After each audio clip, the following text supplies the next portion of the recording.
السلام عليكم ورحمة الله وبركاته. ازيكم يا شباب؟ اخباركم ايه؟ يا رب تكونوا بخير. اعذرونا على التأخير بقى. بقينا فترة ما نزلناش فيديوهات، ولكن النهارده جاي لكم بفيديو جديد. معانا فارس، كابتن فارس اصغر صقار معانا في الفيوم، عنده ما شاء الله 14 سنة، وهو كان راعي بويكا. ما شاء الله كان واصل معاه لمستوى جبار، وزي ما شفت في الفيديوهات بتاعته. ولكن عندنا خبر للأسف يعني مش كويس. بويكا اتباع الجمعة اللي فاتت. ربنا يبارك لراعيه الجديد. ودي إعصار. رجعنا نبدأ من أول وجديد بقى معاها. هنبدأ تدهيل وهنبدأ شغل معاها من أول وجديد عشان نحضر الموسم، وإن شاء الله نوريكم فيديوهات كويسة جدا.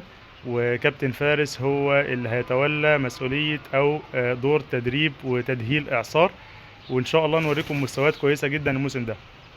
فكها البرقع كده يا كابتن فارس.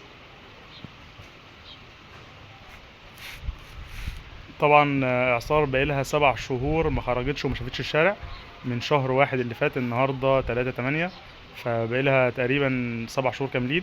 كانت بتغير ريش فيهم، وزي ما انتم شايفين ان ريش الصدر مختلف خالص عن ريش الجناب. فهي مش متعودة بقى خالص، وهتلاقوها بتكفك وهتلاقي فيها مشاكل كتير جدا. وان شاء الله هنحل المشاكل دي مع بعض في الفيديوهات، وتابعوا معانا كل جديد بإذن الله.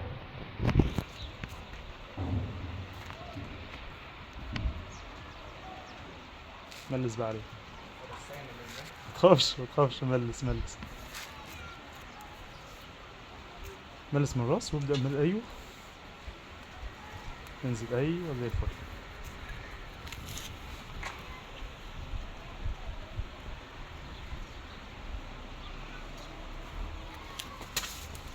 هي اعصار يا جماعه ما بتحبش حد يملس عليها غيري انا.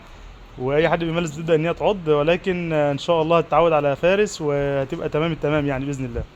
زي ما انتم شايفين كده، هي بتلف وشها في كل حته ومستغربه الشارع ومستغربه فارس نفسه. ولكن بالتدريج باذن الله هنوصل للفك بسرعه جدا يعني باذن الله. ايوه ايوه ايوه، ده اللي انا عايز اوريه لكم، ان هي بتكفخ. وهقول لكم على طريقه حلوه جدا للكفخ. طبعا انت تقعد بتطير، في الشارع وفي وسط الناس والجو ده. وفي حاجه تانية هقول لكم عليها دلوقتي، فتابعوا الفيديو معانا.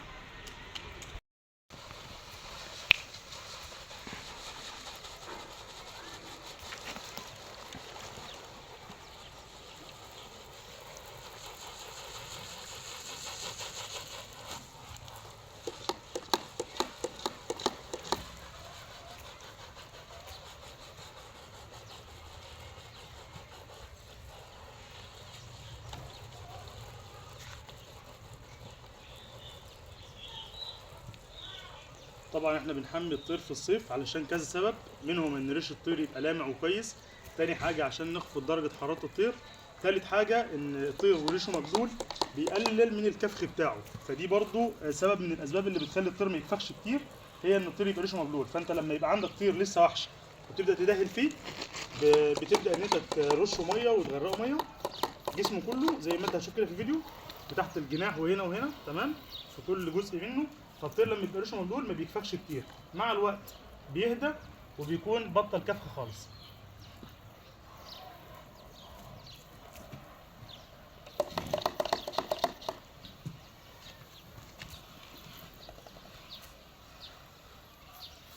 بس هيك ما تقلقش.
وبنبدا ان احنا نرفع رجل الطير ونغسلها من جوه وبرضه مرة بنبص على الرجل من جوه وبطن الرجل او كف الرجل، ونشوف اذا كان في سمار ولا لا.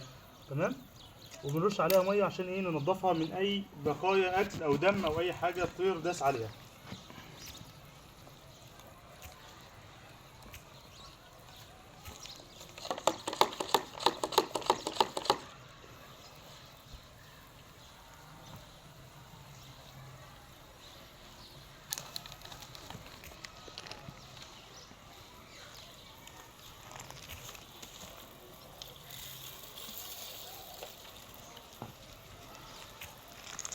يلا يا كابتن فارس، شيل الطير ما تبقاش بيشيلها على كده.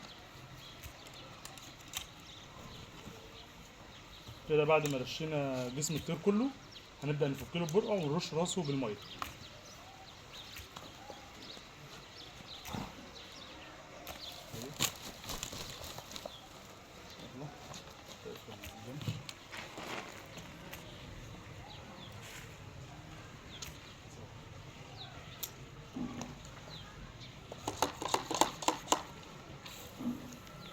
بحيث ان الطير لو عايز يشرب ميه زي ما انتم شايفين كده يشرب، وبنرش ايه راسه بالمره.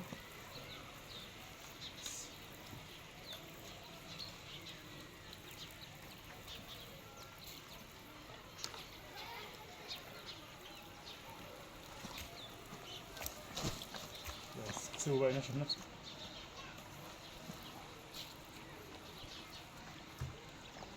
بس غلط يا شباب. السلام عليكم. وعليكم السلام ورحمة الله وبركاته. الله يخليك. خلصني فوق.